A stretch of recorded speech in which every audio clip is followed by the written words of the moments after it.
Buenas tardes, muchas gracias por estar acá todavía y también muy agradecido con los organizadores por darnos la oportunidad a todos ustedes principalmente y al Ministerio de Educación Pública de tener un evento de este tipo que refuerza nuestras convicciones. La circunstancia sobre la que voy a hablar convive con nosotros desde hace muchísimos años. Concretamente, cada uno de nuestros estudiantes, los que estuvieron hoy en la mañana y en la tarde en aulas de escuelas y colegios, tiene dos conocidos o dos familiares muy cercanos que algún día estuvieron en las aulas y no terminaron.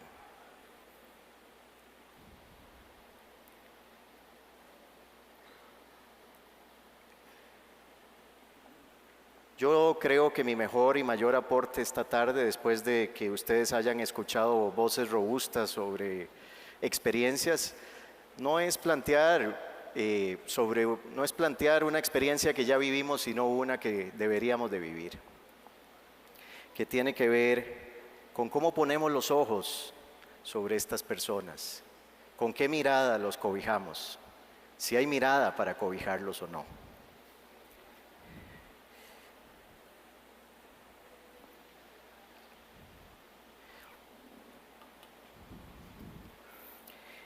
Invariablemente, los seres humanos tenemos la necesidad y la voluntad de incluirnos. La necesidad porque es de la inclusión de donde conseguimos nuestra competitividad individual. Y la voluntad porque al incluirnos encontramos la posibilidad de desarrollar esta habilidad que viene con nosotros, que es la de colaborar y cooperar. Y esas dos hermanas también nos acercan al amor. Cuando uno habla de las personas que han quedado excluidas en el sistema, a mí por lo menos me viene a la cabeza esta maravillosa saga que viven una pequeña avispa y el higo.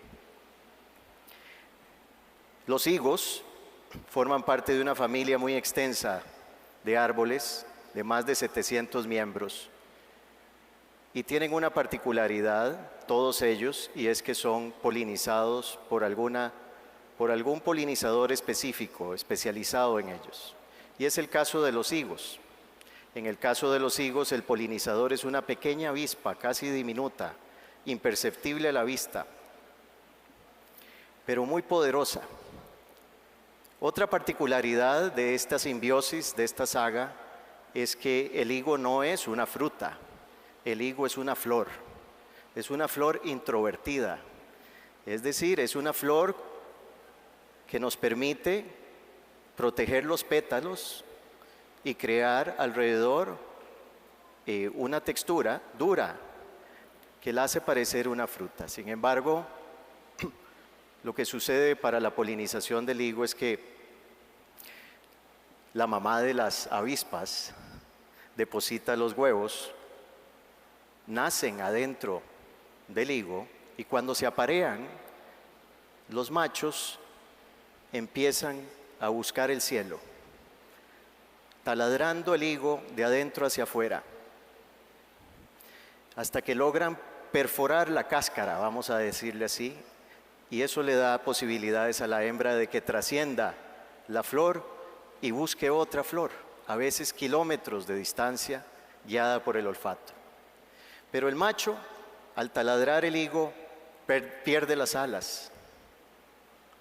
Y cuando llega la hembra a la otra higuera y encuentra otra flor, repite el procedimiento pero al revés, de afuera hacia adentro. Y en ese proceso de taladrar hacia adentro para depositar sus huevos y cumplir la promesa de la polinización, también pierde las alas. Nuestros estudiantes inactivos, les vamos a llamar así, 2 millones de personas, son como la avispa del higo, solo que pierden sus alas 2 veces, cada una de ellas. Una cuando salen del sistema y otra cuando intentan regresar. Este modo de desconsiderarlos, de no tenerlos en cuenta, de no poner los ojos sobre ellos, es más mutilante que cualquier otra cosa.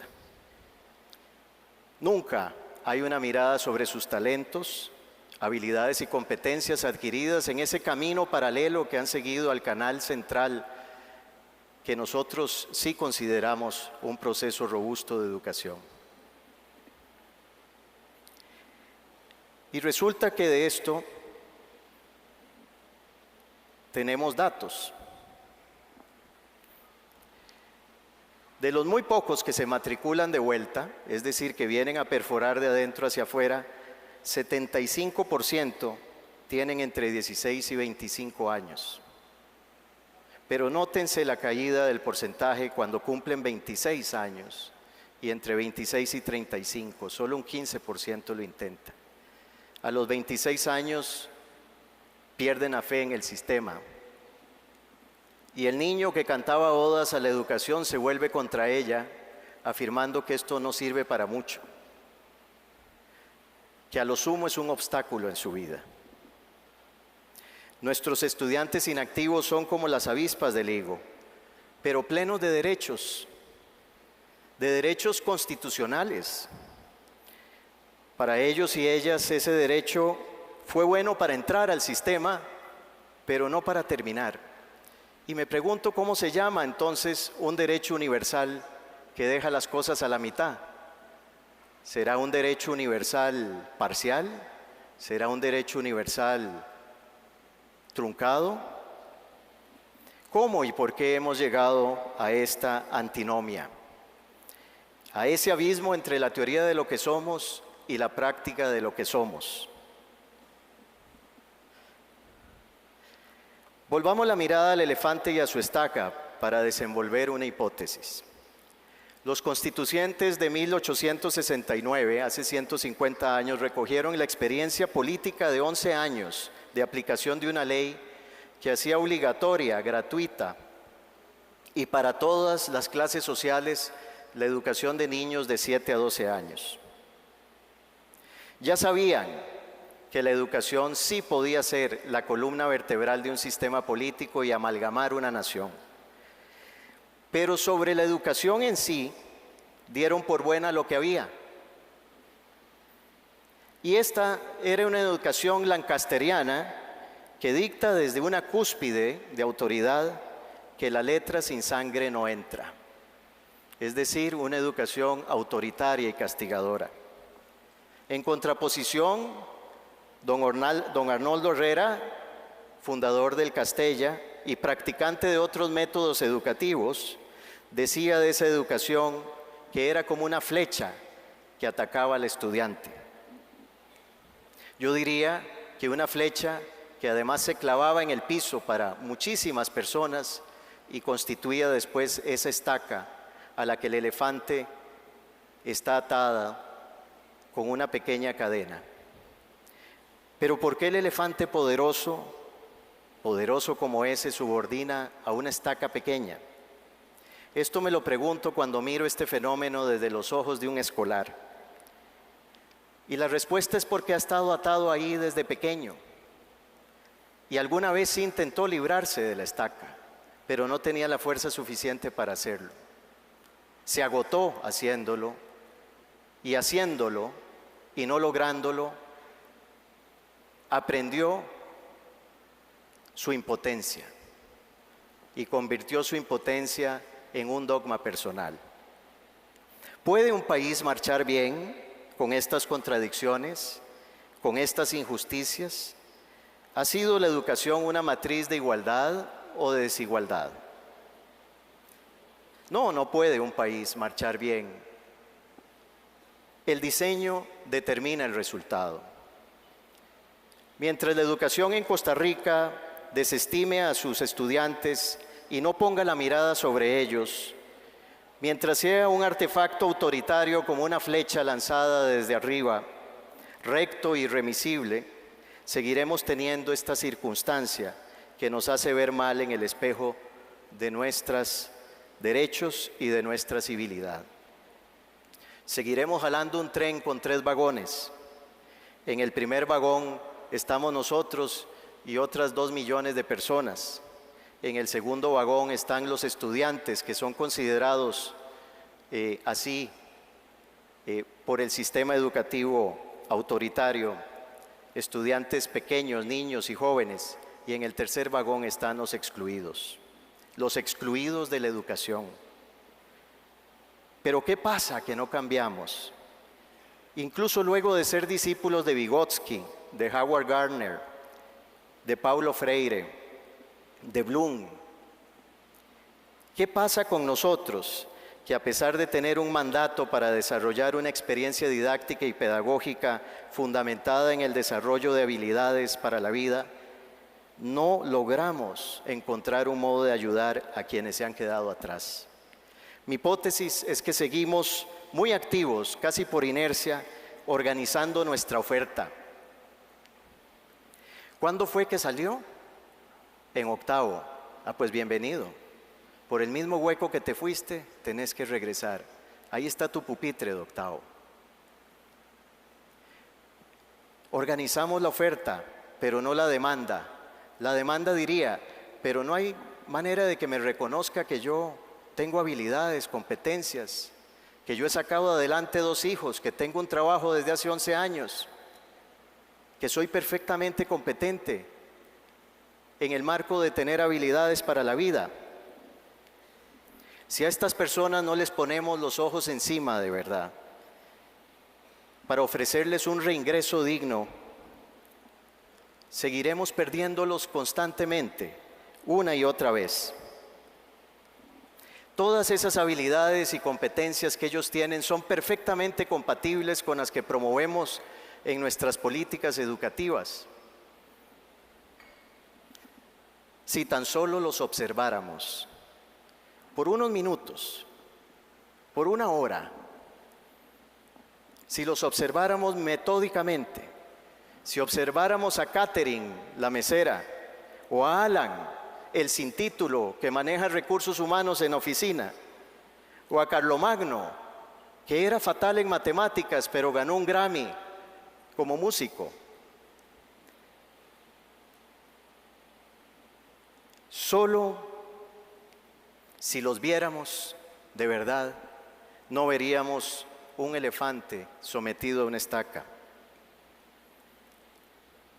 Veríamos, en cambio, colibrís. Veríamos colibrís que se levantan firmes a pesar de que están volando.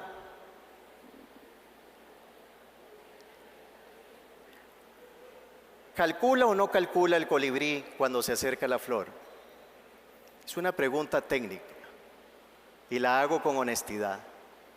¿Calcula o no calcula el colibrí cuando se acerca a la flor? Claro que calcula. Podríamos pedirle al colibrí que nos explique cómo calcula a través de una ecuación o un algoritmo. Pues podríamos pedírselo, pero no lo haría. Podríamos reconocer que de esa habilidad que el colibrí tiene, que es una habilidad de cálculo, depende su vida y la ejerce todos los días, no solo a favor suyo, sino a favor del planeta, aportando más de lo que nosotros somos capaces de aportar. Que es su habilidad particular, la que le da vida. ¿Podría calcularse esa habilidad? Sí. ¿Podría calcularla quien lo evalúa? También. La transformación de nuestro sistema de evaluación para que sea congruente con nuestra currícula y con los desafíos de nuestra sociedad ya está en marcha. Un faro para adultos es lo que sigue. Ese faro pondría luz sobre las habilidades de quienes han caminado por fuera de nuestro sistema y han recorrido su propio camino acumulando conocimientos, saberes que son útiles para la sociedad y deben ser reconocidos por la educación. Y a partir de ahí podría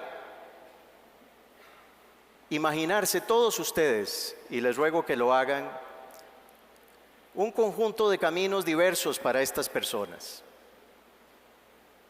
que no son el expediente fácil de regrese a octavo año, que es de donde usted salió, que parten de la idea de haber puesto los ojos sobre ellos, de haber entendido lo que traen y no tratarlos como los tratamos, como si no tuvieran nada que ofrecer.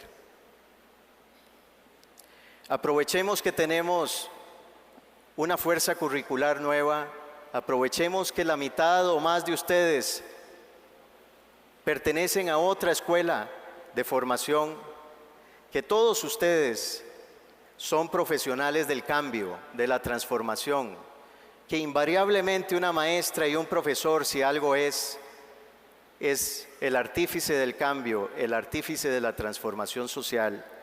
Y pensemos cómo ayudamos a estas 2 millones de personas que se han quedado atrás, o tan siquiera a algunas de ellas, a más de ese 7% que se acerca todos los años con una gran esperanza y del cual solo un 5% culmina después de un esfuerzo repetido de más de 7 años.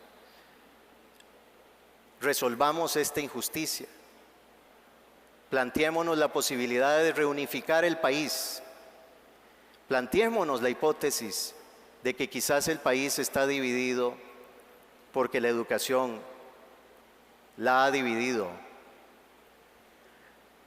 en ellos y nosotros.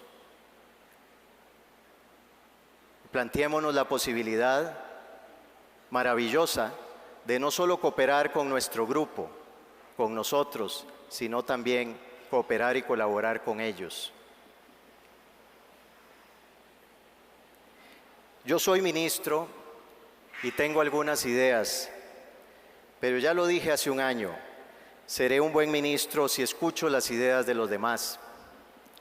Si alguien aquí quiere compartir conmigo las suyas para ir atrás y recoger a costarricenses que se han quedado en ese tercer vagón, cuenten con mi interés. Lo que doy por cierto es que no podemos seguir diciendo que no dejaremos a nadie atrás mientras ya dejamos atrás a 2 millones de personas. Muchas gracias.